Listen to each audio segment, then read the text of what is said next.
तो सर अगर इस तरह आप देखिए कि जिस तरह ये भारत का विकास पुत्र विनय दुबे जो है, इसने पुलिस वालों का एनकाउंटर करा था, उस वक्त करा था जब उसको पता भी नहीं था और पुलिस की जीभें भर के गई थी। तो जब इसने 8 हमारे 10 पुलिस वालों को शहीद कर दिया था, तो अब आप कुछ सवाल करो, अपने आप से करो, ऐसा कैसे हो गया कि वो यूपी से निकलकर मध्य प्रदेश, जहाँ पर इन्हीं की स्टेट है, वहाँ पहुँच गया। जबकि ये एक आतंकी घोषित हो गया था और रेड अलर्ट हो गया था, इसकी पिक्चर सर्कुलेट हो गई थी। तो मध्य प्रदेश जाने में यूपी से कितनी ज़्यादा चौकियाँ आई होंगी, कितने टोल आए होंगे, तो कहीं देखा नहीं गया। या तो इसको चार्टेड प्लेन से वहाँ पर जाके रखा गया और वहाँ पर भी कहाँ पकड़ा गया, ये महाकाल के मंदिर में, जो मीडिया कुछ नहीं दिखा रहा। और ये वही मीडिया है जिस वक्त 10 दिन पहले इसने ये एनकाउंटर करा था पुलिस वालों का, इस मीडिया ने अपने मुंह में दही चिपका ली थी और कुछ नहीं बताया था, जिक्र तक नहीं करा था। और अब कह रहा है जैसे कोई बहुत बड़ा देशभक्त पकड़ा गया कि देखो विकास पुत्र ने सरेंडर कर दिया, मानो बहुत बड़ा नेक काम करा हो। तो ये सारी स्ट्रेटेजी है। जैसे आपने सेंगर को देखा, सेंगर ने पूरा एक दलित खानदान के 20 लोगों का कत्ल कर दिया और उसको क्लीन चिट दे दी। आप देखिएगा इसके साथ भी यही होगा, 2-4 महीने बाद ये निकल कर आएगा और इसको टिकट मिल जाएगा। तो बीजेपी में वेरी फर्स्ट डे से कह रही हूँ, ये एक आतंकवादी हुकूमत है, एक आरएसएस की सरकार है, ये पूरी जो है पूरी भगवा आतंकवादी सरकार है। हाँ, तो इन्होंने हेलीकॉप्टर से तो पहुंचाया होगा ना, इन्होंने हेलीकॉप्टर, इनके पर्सनल जेट होंगे से पहुंचाया होगा पर्सनल हेलीकॉप्टर। ये तो योगी का, कैंसर रोगी का खास आदमी था। अगर आपने इसकी पिक्चर्स देखी हो तो ये उसके उमा भारती के साथ नजर आता है, जगह जगह योगी के साथ नजर आता है। और ये बात छुपा रहे, लेकिन ये बीजेपी का ही नेता था और इसने बीजेपी के नेता है को मारा था टिकट के बंटवारे के ऊपर। ये तो बीजेपी का ही आदमी है, तो इन्होंने जान के पकड़वाया है ताकि इसको पॉलिश करके निकाले। ये तो आतंकवादी सरकार है, जितने देशद्रोही रेपिस्ट होते हैं वही तो बीजेपी में होते हैं। तो ये देशद्रोही है एक तरह का, जिसको ये अब दिखा रहे हैं, हीरो बनाने के लिए दिखा रहे हैं कि देखो इसने सरेंडर कर दिया, धर्मिंदर कर दिया, जितेंद्र कर दिया, पता नहीं क्या कर दिया इसने। तो ये सारे ड्रामे हैं।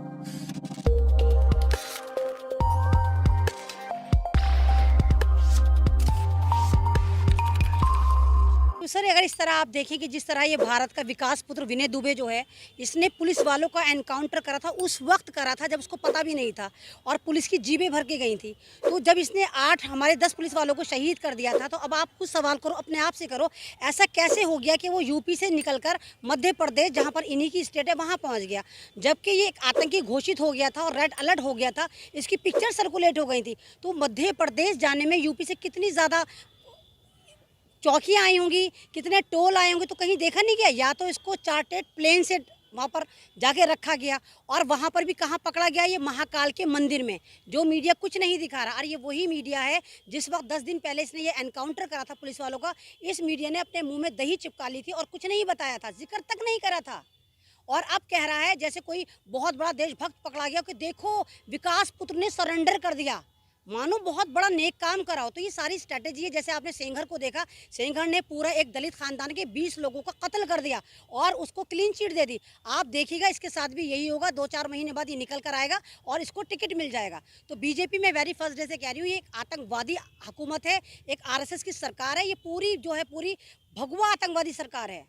हाँ, तो इन्होंने हेलीकॉप्टर से तो पहुंचाया होगा ना, इन्होंने हेलीकॉप्टर, इनके पर्सनल जेट होंगे उससे पहुंचवाया होगा पर्सनल हेलीकॉप्टर। ये तो योगी का, कैंसर रोगी का खास आदमी था। अगर आपने इसकी पिक्चर्स देखी हो तो ये उसके उमा भारती के साथ नजर आता है, जगह जगह योगी के साथ नजर आता है। और ये बात छुपा रहे, लेकिन ये बीजेपी का ही नेता था और इसने बीजेपी के नेता है को मारा था टिकट के बंटवारे के ऊपर। ये तो बीजेपी का ही आदमी है, तो इन्होंने जान के पकड़वाया है ताकि इसको पॉलिश करके निकाले। ये तो आतंकवादी सरकार है, जितने देशद्रोही रेपिस्ट होते हैं वही तो बीजेपी में होते हैं। तो ये देशद्रोही है एक तरह का, जिसको ये अब दिखा रहे हैं, हीरो बनाने के लिए दिखा रहे हैं कि देखो इसने सरेंडर कर दिया, धर्मिंदर कर दिया, जितेंद्र कर दिया, पता नहीं क्या कर दिया इसने।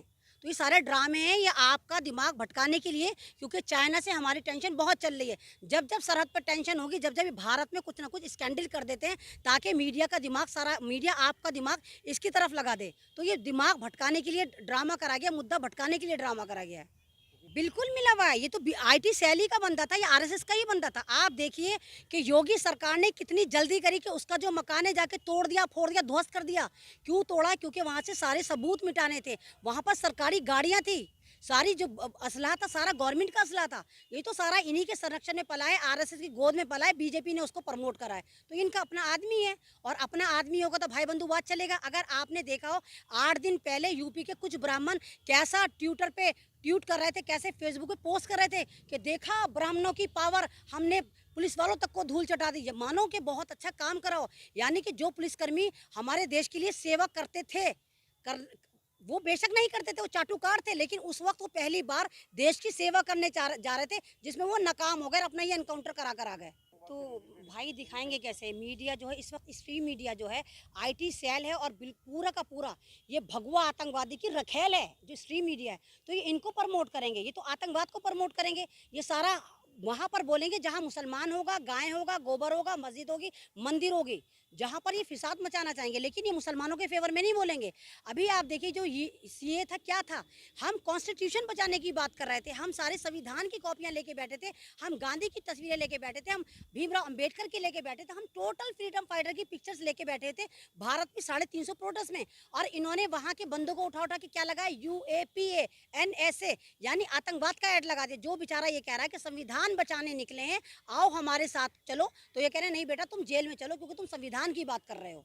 तो मुझे तो यही श्योरिटी नहीं कि वो जेल में गया ही नहीं गया। जब वो यूपी से गायब हो गया, बाउंड्री सील थी, सरहदें सील थी, तो वहाँ से निकल गया, तो क्या हम क्या फोटो देखेंगे वो जेल में गया है? 100% किसी कोठी में रख के कह देंगे जेल गया है। हमें कौन सा जेल होगी, हमें वीडियोग्राफी दिखा रहे हैं? ये सिर्फ इसको 6-7 महीने तक छुपा के रखेंगे, बाद में इसको हीरो बना के निकाल देंगे और कहेंगे जो हमने तुम्हें यूपी का टिकट दे दिया, सन 2021 में इसको यूपी से टिकट दे देंगे, आप देख लेना यही होएगा। भाई मुसलमानों की तो 100% ज़ीरो से लेके 100 तक मुसलमानों की गलती है, क्योंकि मुसलमानों के पास अगर पैसा आता है तो ये नहारी तारी बिरयानी पे टूट के पड़ते हैं, है ना। सिर्फ अय्याशियों पे लगा देते, खाने पे लगा देते, इस पे लेकिन कौम के लिए कुछ नहीं करते। ना तो ये स्कूल बनाएंगे, ना ही अच्छे इंस्टीट्यूशन बनाएंगे, ना कोई चैनल बनाएंगे। क्यों नहीं बनाया आपने अपना चैनल? इतने सारे थे, आपको अपना चैनल बनाना चाहिए था।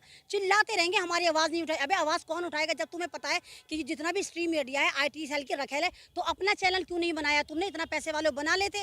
और दूसरी बात, जब भी जुल्म होता है, हर मुसलमान के अंदर ये टेंडेंसी है कि जनाजा उठे तो पड़ोस का घर और खुशियाँ आए तो मेरा घर। किसी पे भी जुल्म होता है, मुसलमान पे कुछ नहीं एक्शन लेते, चुप रहते हैं, क्योंकि अपना घर सेफ होता है।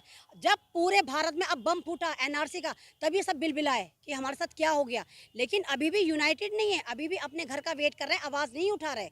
तो ये इसलिए मारे जा रहे हैं क्योंकि ये यूनाइटेड नहीं है। दलित क्यों मारा गया भारत में? क्यों दलित इतना पिछड़ा हुआ है? क्योंकि वो यूनाइटेड नहीं था। और अब मुसलमान क्यों मारे जा रहे हैं? हालांकि अगर सच्चर कमेटी की रिपोर्ट उठाकर देखें, भारत में मुसलमानों की दुर्दशा दलितों से भी ज़्यादा पिछड़ी हुई है।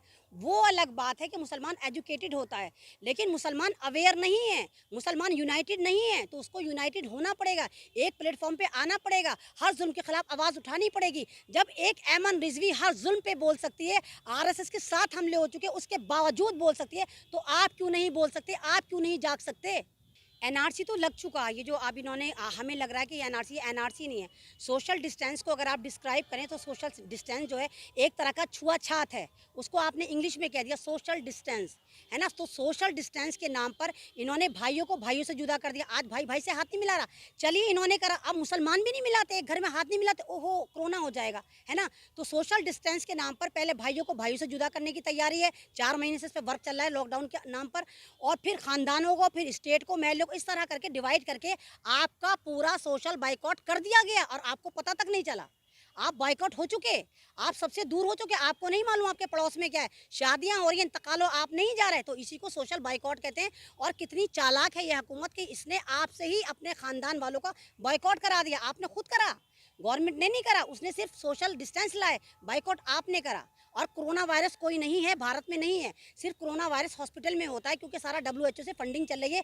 वहाँ पर कोई भी मुसलमान पेशेंट जाता है तो वो मर जाता है, केजरीवाल जाता है जिंदा वापस आता है, वो झुम झुम बाबा, क्या ये जो जी न्यूज़ वाले जाते हैं ये वापस आ जाते हैं, संबित पात्रा जाता है ये वापस आ जाता है। इनकी ब्रांड एम्बेसडर कनिका कपूर जो वायरस को लेकर आई थी और बता रही थी और प्रमोट कर रही थी, वो नहीं मरती। मरता कौन है? अगर मुसलमान हार्ट टूट जाए हॉस्पिटल में जा रहा है कोरोना, मुसलमान प्रेगनेंसी में जा रहा है कोरोना, हार्ट पेशेंट में जा रहा है कोरोना। और एक मिसाल ये 10 मिसालें। ओखला के ही डॉक्टर खालिद बिल्कुल हट्टे कट्टे गए थे अस्पताल, हल्का सा दिल घबरा रहा था, 13 घंटे बाद उनको इंजेक्शन लगा के मार दिया जाता है और उनको रिपोर्ट बना के दी जाती है हाइपर टेंशन की। लेकिन डेड बॉडी के साथ पूरा सलूक कोरोना का करा गया, ना तो डेड बॉडी उनकी फैमिली को दी गई, ना उनको नहलाया गया, ना कफन दफन, सीधा जाके दिल्ली गेट के कब्रिस्तान में गाड़ दिया गया। VIP ट्रीटमेंट पा रहा है वो। तो डॉक्टर कफील के बारे में अगर मैं देखें तो मैं वेरी फर्स्ट डे से ही मैं उनके लिए आवाज़ उठा रही हूँ, हर वीडियो में जिक्र करती हूँ कि आप देखिए हिंदुस्तान के कल्चर में डॉक्टर को भगवान कहते हैं, है ना। और ये ऐसा बंदा है डॉक्टर कफील खान के, वो रियल में ही भगवान है। वो सच में ही भगवान है। आप अगर यूपी का हादसा उठाकर देखिए, जब बच्चों को मारा गया था तो ये डॉक्टर कफील ने ही उस पर आवाज़ उठाई थी, जब ऑक्सीजन बंद करी थी तो क्या हुआ था, इनकी नौकरी चली गई थी, इनको जेल में डाल दिया गया था। उस वक्त स्ट्रीम मीडिया इनको हीरो बनाकर पेश कर रहा था। फिर सर्कुलेशन हुआ कि नहीं नहीं, इसको आतंकवादी बनाना है, तो इनको आतंकवादी बना के उन्हीं बच्चों के कत्ल के इल्ज़ाम में इनको जेल में डाल दिया गया। फिर ये रिहा हुआ किसी तरह। अब ये जब सीए के, जब एनआरसी का चल रहा था, सीए प्रोटेस्ट चल रहा था, इन्होंने अलीगढ़ में जाके सिंपली स्पीच दी, इनको पकड़ के जेल में डाल दिया और इन पे क्या लगा है, एनएसए। तो यानी कि बीजेपी के लोग रेप करते हैं, कत्ल करते हैं, कुछ भी करते हैं, चाहे वो सेंगर हो, चाहे वो चिन्मयानंद हो, चाहे ये भारत का विकास पुत्र विकास दुबे हो, इन पे कोई दिफा नहीं लगती। इनको तो मुजरिम भी नहीं कहा जाता, आतंकवादी भी नहीं कहा जाता है। और मुसलमान सिर्फ नाम वाला हो तो फौरन आतंकवादी, यूएपीए लगाओ, एनएसए लगाओ, मतलब फ्री में बट रहा है, सब इन पे लगा दो मुसलमानों पे। और हम जिस संविधान को बचाने के लिए सड़कों पर उतरे हैं, उसी के लिए हमें उठा रहे हैं। अभी अगर आपको पता हो कि आजमगढ़ से एएमयू के शर्जील उस्मान को उठाया गया सुबह आज, और किस उसमें उठाएगा, पुलिस वाले दादागिरी से उनके घर में घुस जाते हैं, उनके कमरे में जाके उनका लैपटॉप जब्त कर लेते हैं, किताबें उठा लेते हैं, और उनके रूम की ऐसे फोटोग्राफी करी जैसे किसी आतंकवादी के घर आए थे। उनके माँ बाप पूछ रहे हैं आप हैं कौन, बताते नहीं हैं, कोई वारंट उनके हाथ में नहीं होता, कोई पेपर उनके हाथ में नहीं होता। उसके बाद जाके उनको शर्जील उस्मानी को भी उठा लेते हैं और उन पर भी शायद एनएसए लगा दिया। तो कहाँ की दादागिरी है, कौन सा विकास पुत्र पैदा करने चले थे आप इसके नाम पे, और जितने शरीफ हैं उनको उठा उठा के आप जेलों में डाल रहे हैं। तो ये सब ड्रामे, अगर आप मुसलमान हैं, आप दलित में हैं, तो भारत में आपको इसी तरह मारा पीटा जाएगा। और मैं इसीलिए कहती हूँ प्लीज़ यूनाइटेड हो जाओ, ये भारत आपका है, ये मोदी का नहीं है। ये जो चाय वाला है कि चाय के साथ इसको ऑफर में मिला था, चमचे बेशक इसको ऑफर में मिले होंगे, लेकिन भारत जो है चाय की पत्ती के साथ नहीं आया था। ये आपका भारत, हमारा भारत है, इसको बचाने की जिम्मेदारी आपकी और हमारी है। तो जागो दलितों, जागो, जागो मुसलमान, जागो, और जागो भारतीय, जागो।